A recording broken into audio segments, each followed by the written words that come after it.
Welcome everyone. This is Dr. Bertalan, the Medical Futurist, and I hope you're having a great Tuesday.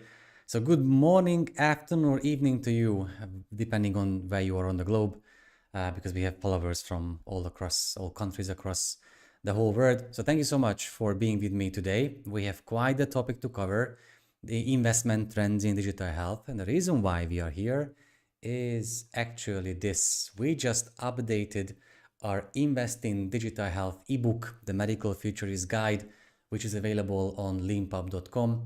And based on that, we published an article about the 5 things we learned about investments and investment trends in digital health. So the plan that I have for today is, of course, to have a Q&A with you. If you have any questions about digital health, the near future of medicine or healthcare, artificial intelligence, investment trends in digital health, or the work we do at the Medical Futurist, then please feel free to drop me a line in the chat, in the comment section, and I will respond to that. Also, many of you have submitted questions before the Q&A started, as usual, through the Eventbrite website, through a free registration. So I will also try to answer those. And I plan to show you a few trends that I think stand out these days in this not yet post-pandemic era, but as we are heading into an era without the pandemic, it makes sense to talk about a few exciting trends. Hello, doctor from near Hungary, Oradea. Hi, nice to meet you here in the chat. And Innovia has a question already. Does anyone know of a medical device validated home sleep monitoring device? If by validation you mean a home sleep monitoring device tested through clinical trials, then I don't know of any. If approved by regulatory agencies, that's a bit trickier, but not expensive like a Rolls Royce. It's a good point. I am testing right now the sleep tracker from Withings, you know, the French company. I have tested many smartwatches for sleep. I'm looking on at my shelves full of digital health gadgets, and the Withings one goes under the mattress.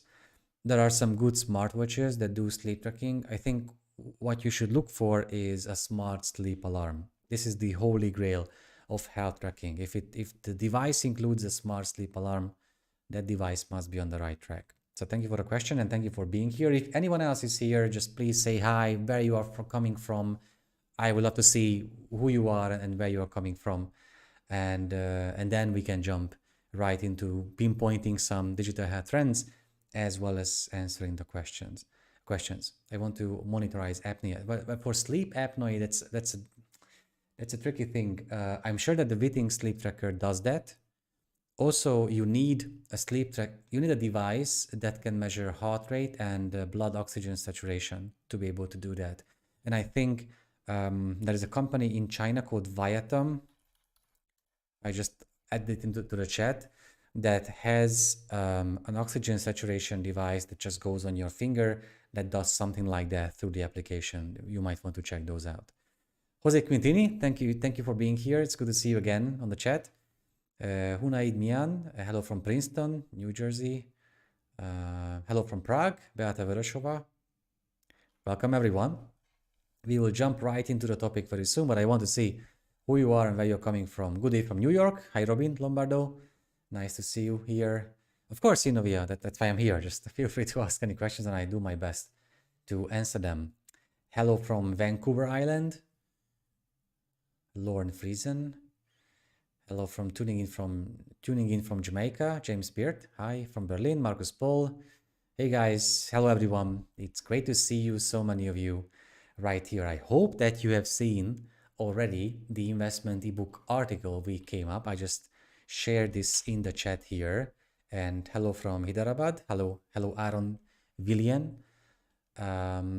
Because this article contains the major points we have been highlighting in the ebook too. That ebook is quite a massive one. It's full of content. It highlights 24 trends that I think would stand out in today's world in digital health. And we also describe the reasons why those trends stand out. It contains analysis about all the investment numbers, opportunities, and directions that we have been seeing in the last couple of years, especially since the pandemic began. And at the end of the ebook, you can find the top 100 digital health companies, the infographic we publish every September. So the new one is in the making already, and we will come up with that very soon. Hi, Marcin Bobusia from Poland. Nice to meet you, all of you here. So the first thing that I have to mention is, and I want to show you what I'm looking at, is that digital health numbers, investment numbers have been skyrocketing in 2021.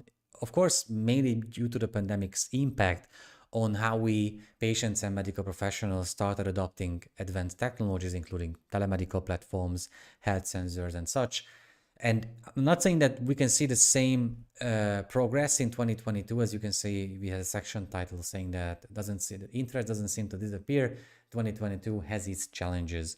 So the digital health investment bubble is getting back to a sort of normal, which is still much higher around anticipation and expectations than the era before the pandemic began.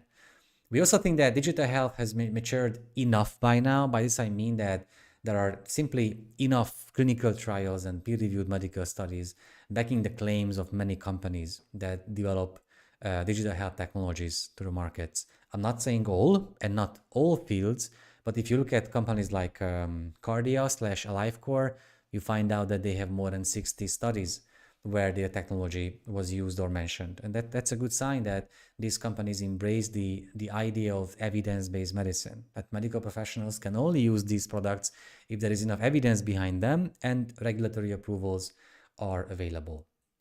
The third point we made here is that there are some stories whose impact we still feel as of today. I'm looking at you, Theranos, and the whole bad blood story behind that. But there are also others like Proteus Digital Health and how they went bankrupt in the digital pill business. Maybe creating an image for investors that this is a bad business, but no, it was maybe a few bad decisions made by the company. But the digital health business has been booming, and other companies, fortunately, have been able to prove this point. We also mentioned that there's a shift from investments in health IT to investments in digital health. You might remember a few live streams ago, I talked about the difference between digital health and health IT, and I used the Gary rule that I introduced in a medical paper, which basically said that if you have a technical issue in a medical practice or a healthcare setting, and you can call Gary the IT guy to solve it for you, and he can do that, that's a health IT issue. But if more stakeholders are needed, more time are needed, legislations, laws, new frameworks are needed, it's a more cultural problem than it's a digital health issue. And just one final point, that successful startups meet real-life patient or clinical needs. I cannot stress it enough that there are startups that develop technologies just for the sake of the technology. But I think only those startups can succeed in the long term that address a real-life patient or clinical need. So if I were a very smart startup founder or inventor or engineer or developer, I would first look for a real-life clinical or patient need rather than just work on my technology and then find a need to it later. That's not how medicine and healthcare work, fortunately. So looking at your questions, hey guys from Oslo, from Austria, from Israel. Hi Tina, our newest social media manager, is also on the chat. And Guy-André Pelouse. Hi, is there any progress after this pandemic in the field of EMR for European people?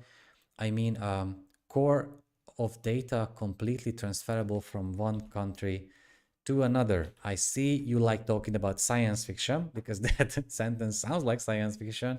I'm not sure about that. I think as patients living in European countries, we should be more than happy if we would be able to just download our own data and access and see who can access our medical records at one point. I can do that in my country, but to be able to transfer that data to another European country, I just don't see that happening. Actually, because of my chance to be able to download my medical records in my online platform, made available by my healthcare provider, there's a bigger chance that I can manually download everything and transfer it through my own ways to a hospital in a different country than for my countries to make it possible. I know it sounds awful, but I think that's the practical reality of the situation. Andrew Voirol, this is actually live. That's the point of the live Q&A, that I'm right here. It's happening right now. It's 4:10 p.m. CET, Central European Time. So everything is live. Anything can happen. Please feel free to ask any questions that you might have. Rigo Mercure, Web 3.0 coming. Do you, I guess, see a future where health data is owned by customer, option to export and kept on the blockchain? I do. I never understood the Web 3.0 concept. I mean, I've read about it, but it's just, I don't see any point in calling normal evolution or progress different names. Like Web 2.0 made sense because that was very new, but Web 3, 4, and 5.0 don't make any sense to me. But I understand the question and the implication that you made with the question. I think there are direct-to-consumer services already making that available, such as the genetic test that the Harvard geneticist George Church co-launched. I think the promise that the company made was that you can have a standard genetic test from home, a direct-to-consumer genetic test, but you could opt in to store your data on the blockchain and thus make a profit every time this company sells your data to a third party, even in an anonymized way. Yeah, Andrew, of course, no worries about that. But I just wanted to make sure that you see it's live. I can't read out news to you, but the way I said your comment out loud, it must prove that it's a live Q&A session. Om Basnet, hi. Thoughts on TDOC and C3 AI? Can you please elaborate on what those things are? I mean, I can do a TDOC is Teladoc, I guess. Oh, it's companies and the stock market abbreviations. And enterprise AI. I don't, as an independent researcher, I don't like to comment on individual companies or whether you should invest into them. I like to pinpoint trends rather than individual companies. So I'm not impacting your financial decisions per se, but still I try to contribute to your decision making on the long term. So yeah, we had a question before. Before doing that, let me share one thing with you. I wanted to show you a few trends that I can pinpoint to you. Here they are. So we've been analyzing which digital health trends have been standing out since the pandemic began. Of course, there are some obvious choices, but I wanted to pinpoint a few that might give a better picture about what kind of new norm we are heading into after the pandemic ends. One trend that definitely stands out is around the idea of the Internet of Healthy Things, putting a network of sensors into homes, for example, elderly patient homes or nursing facilities, where these sensors would make it possible to care for elderly patients remotely, including fall detection, measuring basic vital signs and health parameters, or even using facial recognition cameras to assess their mood and fine-tune, calibrate their care or the way their caregivers can interact with them that day. It might sound a bit creepy, but I think when there is no one to care for you, even remotely, then the Internet of Healthy Things is much better than nothing. But this has been a trend that has been standing out. Another is obviously telemedicine. I mean, I don't want to show you the telemedical platform number 1,200. There are so many of them, and everyone wants to do a telemedical service these days, either through an application or through a platform, through a service, through a video chat. But what I always see is that if the telemedical service has or tries to address a niche area, they must be on the right track. They must have caught something that could be a successful investment in the long term. So if there is a new telemedical service trying to address the specific challenges that diabetes patients face while receiving care remotely, that's something I would get interested in. If there's a new telemedical platform for providing the access to care to talk to a physician through video chat, there are thousands of apps like that, and I see no point in creating the newest one. So the more niche areas a telemedical app service or video chat can focus on, I think the bigger chance they have for success. The third one is around chatbots and the way artificial narrow intelligence and natural language processing have been progressing at an unprecedented rate or level, it's clear that now there are chatbots that can almost mimic human conversations.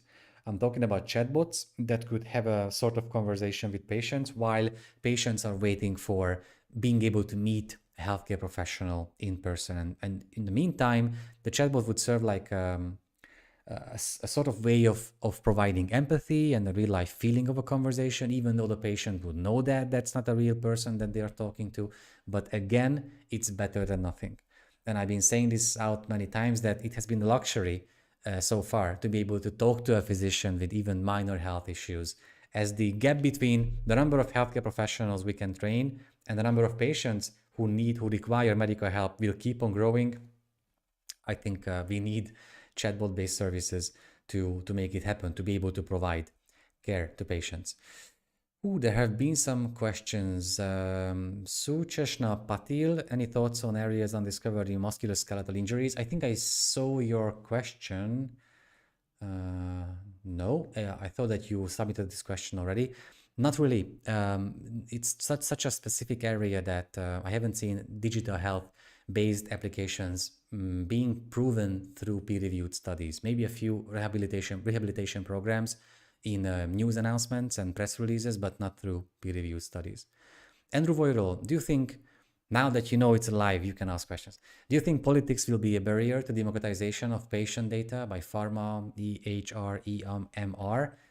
The reason why I don't think so is because I think I'm an idealist and I believe in the power of people. Plus, by democratization, it means as a patient or a customer, I don't need the permission of politics to allow me to access my own data.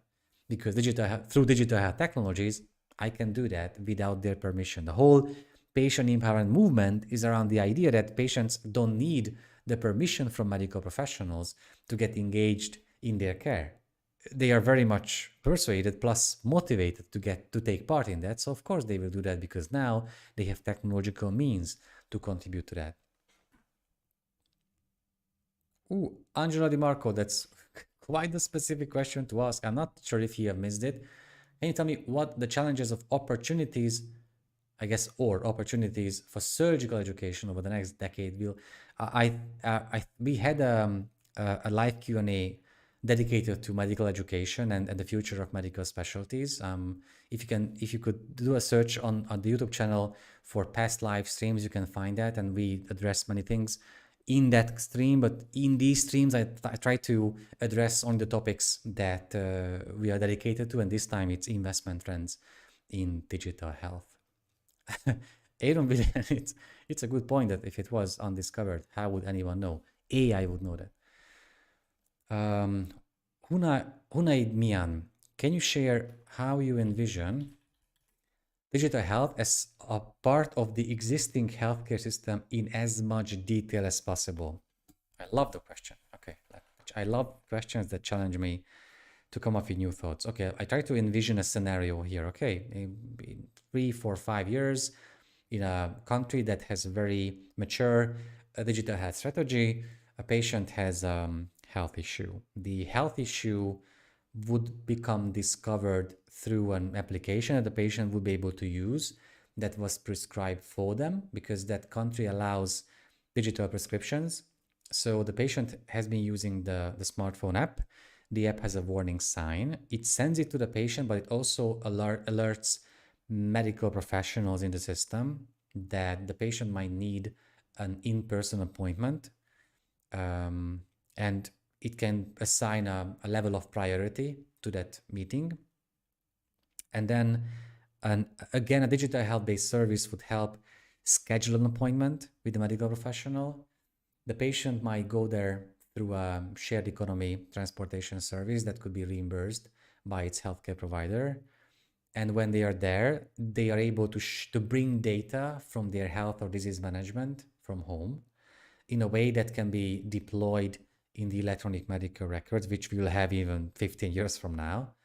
But then the physician would be able to prescribe changes maybe, or new apps or digital health technologies that would be reimbursed by its healthcare system, but would also have enough evidence behind it to back the claims what the technologies can do. I know it's not detailed enough because I can give you a zoomed out perspective, but also provide details at the same time. But that's how I envision the ecosystem. And the detail would be around how we can regulate such apps, how we can put enough evidence in peer-reviewed studies behind technological claims, how we can re-educate medical professionals to understand the challenges and learn how to work with these technologies, how to educate patients not to overhype the importance of these technologies, at the same time not to reject, because these can save their lives if needed.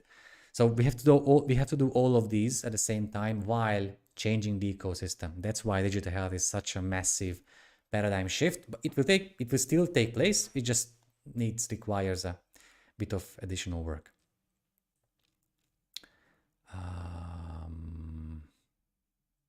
Angela, of course, my pleasure. Andrew Voiro, I need permission to have data collected from my pacemaker. What route would you see a patient taking to have access to that data? I hope you know the name Hugo Campos, who has had, I think, one of the most motivational stories in the world about exactly this topic. I just shared a link to his interview in the, I think, Economist not so long ago.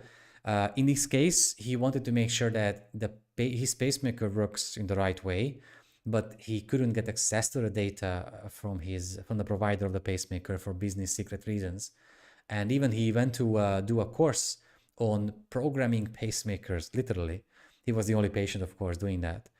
And there has been a legal battle even between this company and himself as a customer to get access to the data. So I would say good luck with that. But if you want to find out what you can do, just please check out the story of Hugo Campos through the link, and you will find out everything he has been trying to do to accomplish that feat.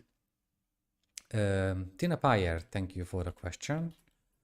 Does crowdfunding work when it comes to digital health innovations? Do you know any crowdfunding projects that made it big? It's a tricky question to ask because most of the crowdfunding projects I've seen in digital health have failed. I even bagged some of them, and by fail I mean we delivered the money, but they didn't deliver the product yet. One of my favorite and most exciting digital health projects ever was coming from crowdfunding. The Pebble smartwatch, if you remember that, it was, I think, one of the most exciting. Let me show it to you. Smartwatches in the world.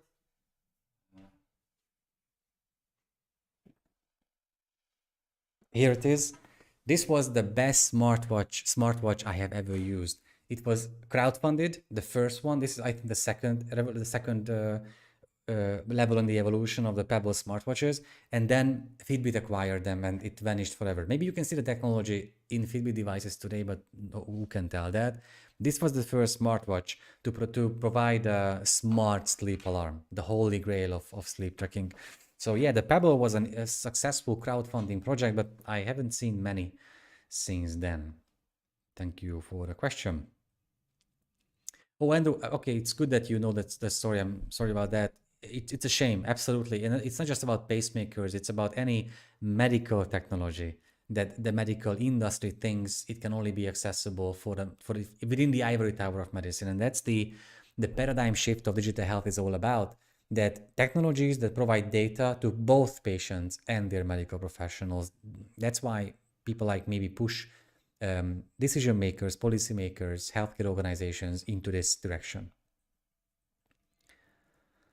Stefan Holzer, what are your thoughts on, let me share that with you. What are your thoughts on GDPR in a larger perspective with digital devices? Who should own, control the data, the doctor or the patient? I think GDPR is a good thing in general. I think in the European Union, we can feel safe that it's really hard to collect our data. Just for an email list, it would be quite an offense, and I've heard about punishments, legal, financial punishments that companies have received because of that. So it's a good feeling that even though my email is on my website, it doesn't mean that you can collect it for marketing purposes. When it comes to digital data, it creates a barrier though. So my X-ray about my chest is in my hospital's electronic medical record system. Nobody can identify me based on my chest x-ray.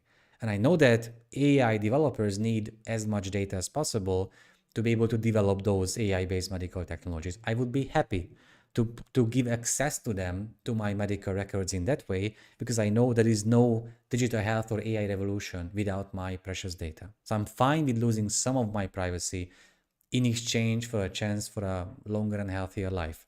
But I have no chance to opt in into such services. Therefore, I can only understand the sweats and the challenges of those developers trying to find enough data. Maybe one potential solution could be a new method I've come across recently called federated learning, which would allow an AI company to pool data coming from different hospitals and build an algorithm based on that.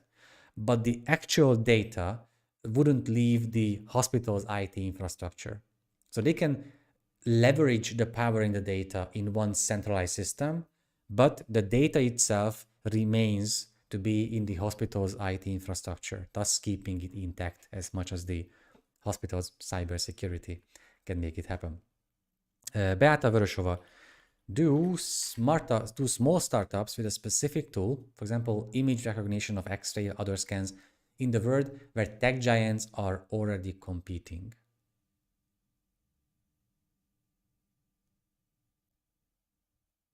I don't understand the question. So do small startups compete with tech giants in certain areas? Because if so, then I would say vice versa. There are fields where startups have been booming and skyrocketing, and now technology giants want to get a piece of that healthcare business pie too. Do they have a chance? Okay. So the question is, do they have a chance? Then they do have a chance, because I spent the last 1.5 years analyzing the role technology giants can play in the future of healthcare. We published many articles. I've had many live Q&As about this. Even an ebook was released a few weeks ago. I think that these technology giants are amazing at creating technological products people want to use in the long term, but they don't know enough about regulations or evidence-based medicine. And that's why it was a big news that Google just hired an ex-FDA digital health chief, Baku Patel, which is a good sign for me. I just had an interview with The Economist today about that. It's a good sign that they are now taking it seriously and they want to comply with regulations and the idea of evidence-based medicine. But as startups can be much more focused, I think they have very much a good chance to compete with tech giants. Or if they have a better technology that can be more easily regulated, then they might want to either be acquired by tech giants or start collaborating with them.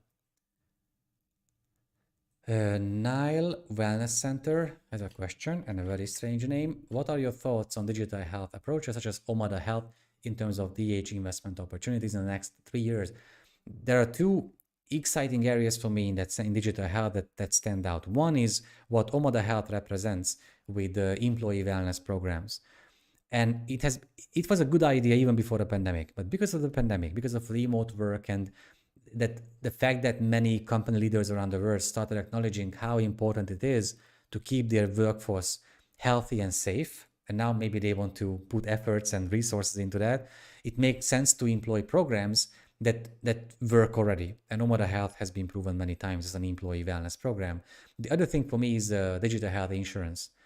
The way Oscar Health has been working, I think, is quite extraordinary, that by asking customers to share their data from health records, these customers can be rewarded if they live physically healthy life. Okay, I'm trying to catch up with the questions. Please keep them coming in. I enjoy them very much, and I haven't been able to continue my trend analysis, but I want to answer all the questions that you have. Lee Yubin, what do you think are the future of personal informatics versus bioinformatics versus health informatics?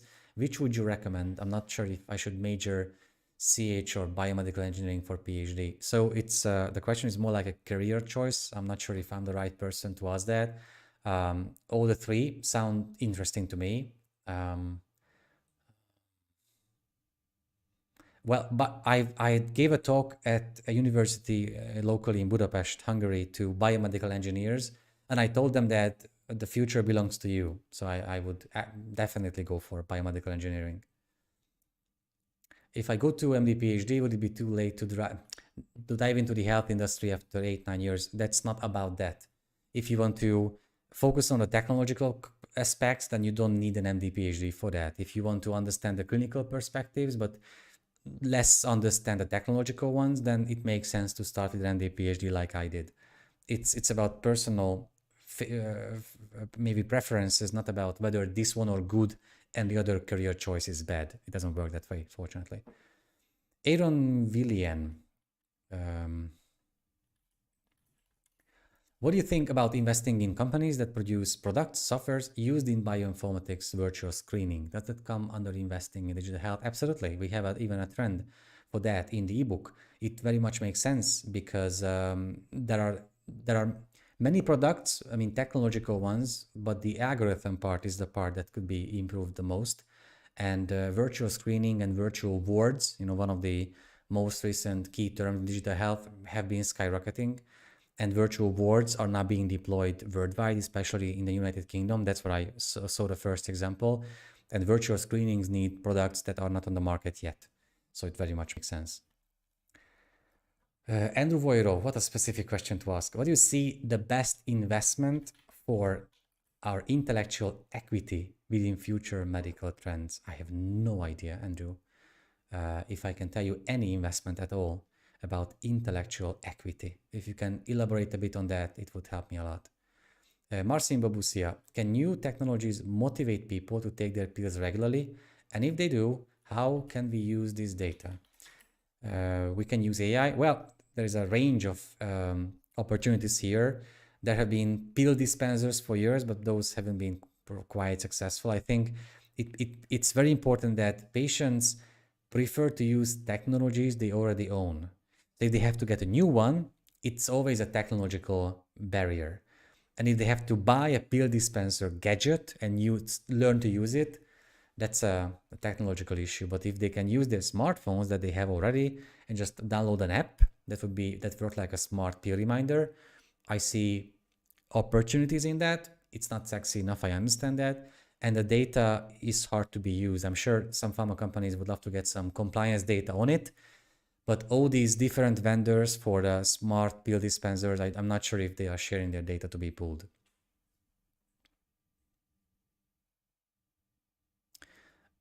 Russell Glover, I'm not sure if it's a question or a marketing message, really. Jesse Chuang, what do you see about healthcare home companion robots? It's a good question to ask, and I see robots coming to fruition, becoming real, like the robot device that can take a blood sample. This was news from last week. I was quite excited and pumped up about that, but not for home use. So maybe the robot companions like Paro could work on the long term as a good investment opportunity, but I just don't see robot nurses, I guess that's what the question implied, walking around in elderly care homes or the homes of patients. It's so much easier to hire people than to build such robots that I just don't see that happening in the next decade or so. Okay, I will come back to the questions in a second. I just wanted to finish up the analysis that we are here for. So after the Internet of Healthy Things, telemedical platforms for niche areas, and chatbots, there are a few more exciting trends these days. One is around nutrition. I would love to say nutrigenomics, but that's not the case, unfortunately.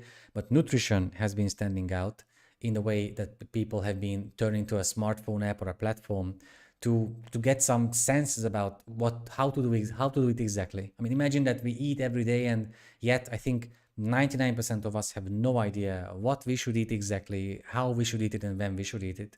So these nutrition platforms have been skyrocketing. One more trend that's important and interesting to me is when a smartphone app combines AI analysis with a medical issue, and skin checking apps, I think, have been the ones that I'm referring to here. Skin checking apps have been booming. Companies like Skin Vision have made their apps available for free, which means you can just take a photo with your app of a suspicious skin lesion. The algorithm analyzes it and lets you know if the algorithm thinks it should be checked out by a dermatologist in person, or if it should be checked out remotely first. And for that, of course, it can help you find a dermatologist, and you can pay for that. And the last thing, maybe one of the biggest trends in digital health these days is around at-home lab tests. All of us have been doing at least COVID antigen tests, but I think not PCRs yet, but maybe we are getting there in a few years. At-home lab tests, I think, represented an amazing idea before the pandemic began, even then, but there was no market for it. Maybe direct-to-consumer genetic tests, 23andMe was quite big back then. But now, as tens of millions, if not hundreds of millions of people have been doing COVID antigen tests at home, I think we got quite used to doing these tests in the conform of our homes. So there is a market for it. And if you can choose between doing another at-home lab test, or you have to go to a laboratory, stand with other maybe sick patients in line, then I think most of us will opt in for the at-home lab test opportunity. So I think these trends have been standing out recently. Andrew, I'm glad to hear that it answered your question. Guy-André Pelouse, is the difficulty of algorithm protection in terms of patents a break to investment in digital health and next generation electronic medical records?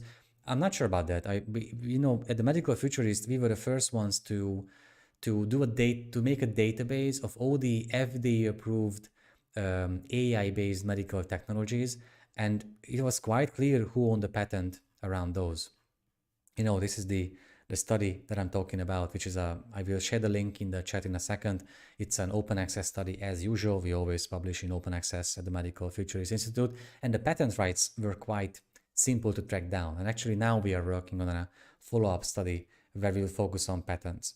If the purpose is quite specified, then I think there is no break or no barrier to the investment part of medical algorithms either. Naya Alexander, why do you feel Amazon, JP Morgan, Berkshire Venture fall in your opinion? Well, of course, nobody knows unless if you work at those companies. My humble opinion is that Amazon just found out that they actually have a shot at all this, at diving into the healthcare business, and they don't need those big financial companies backing them, and it would be much harder for Amazon to orientate in this space with them. But without them, they can try to find their own ways, and that's what they have been doing. Amazon has been quite loud about their telemedical service and actually primary care service aimed at their own employees in the US, and they don't need anyone else for that. They have the technology, now they have the means, they could just grab a few big names and experts in the area. So that's my opinion, but I think we will never know for sure.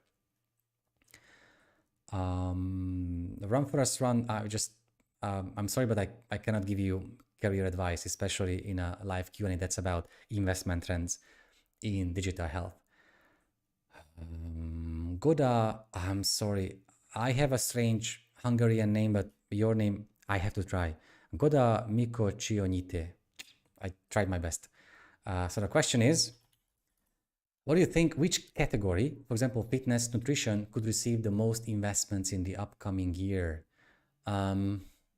It's hard to, the reason why it's hard to tell is that there have been good investments pouring into the fitness category, wearables, acquiring Fitbit and so on. And maybe that's why we will see a bit of a decline in the coming years. But if I had to make one choice, I don't want to bet on investments, but I want to bet on the importance of a field that could grab the biggest amount of attention and maybe customer attention. And that's certainly nutrition, not nutrigenomics again, but nutrition, as this is the biggest unsolved issue of humanity. We don't know what, when, and how we should eat every day. That's how simple it is. I had a whole genome sequencing service. I know which medications would cause me side effects. I know if my skin lesion is cancerous or not, but I don't know what kind of things I should eat on a daily basis.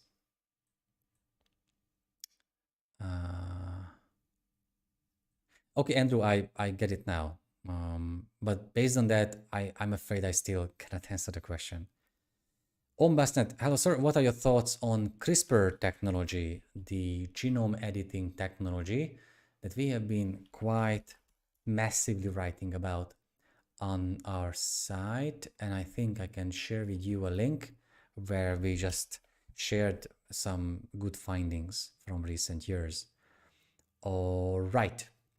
Um, Andrew, are you aware of any open source solutions that would give a patient access to view imaging, MRI scans? No, not really. Even in my country, as I mentioned, that we can download reports and medical records. I still cannot access the imaging files unless I bring a CD, yeah, or a DVD into the point of care, and they would copy it on them. I have an amazing personal computer. I have no DVD reader in it. So yeah, not yet. I guess in the US, there are so many vendors in electronic medical records that there must be some that I don't know about. But in general terms, one that would be accessible universally or worldwide, I don't know about them. All right. There is a question about from Jerome Gard. What are the most promising monetization mechanisms in the future for digital health solutions?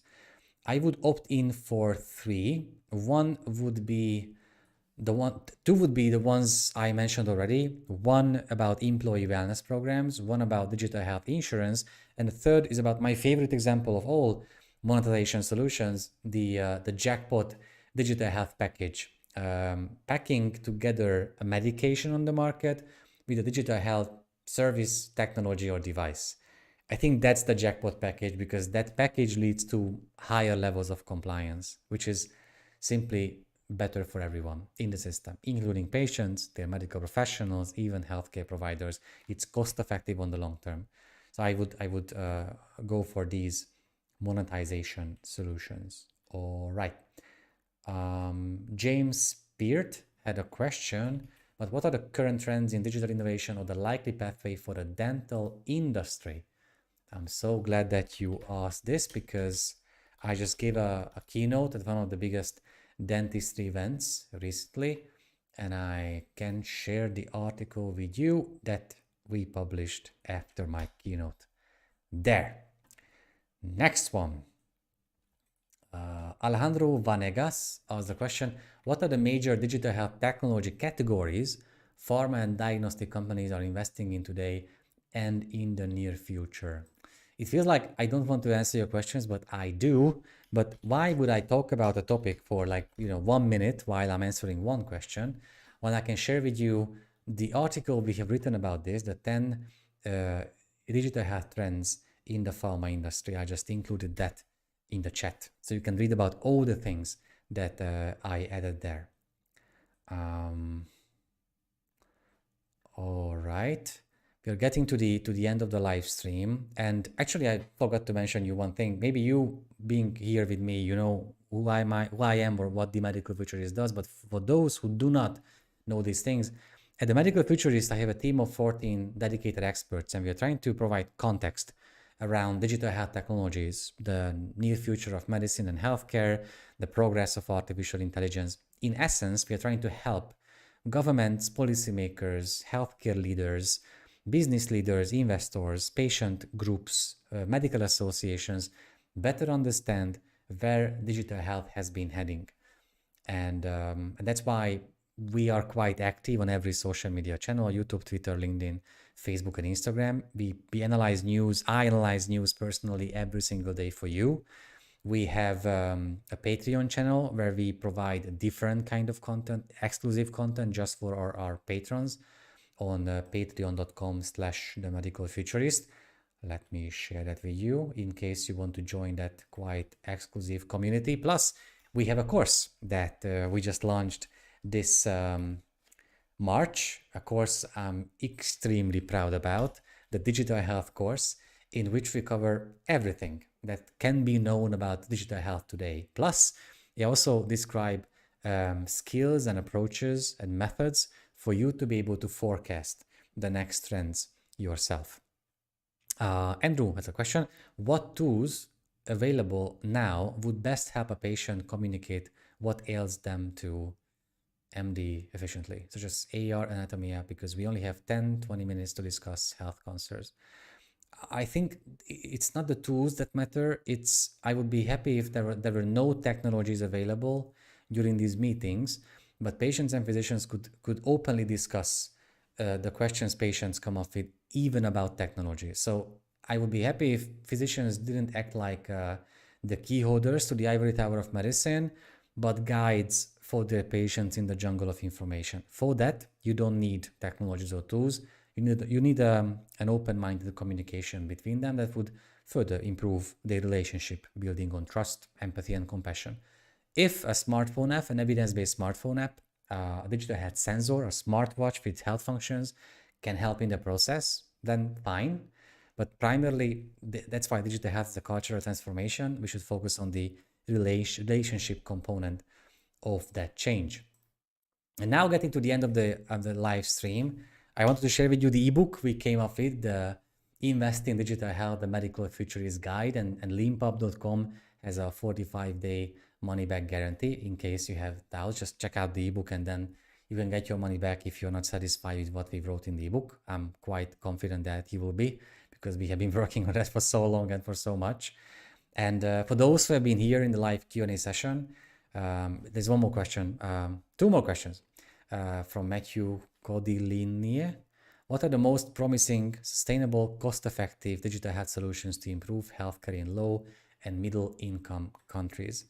I would say it's not about technologies being cost-effective, it's about healthcare policymakers in those low-income countries taking a leap into digital health. And for that, I have an article with you to share, and it's about Rwanda, and we interviewed policymakers in the country to find out how they have been able to take a leap into digital health, and here is the link in the chat.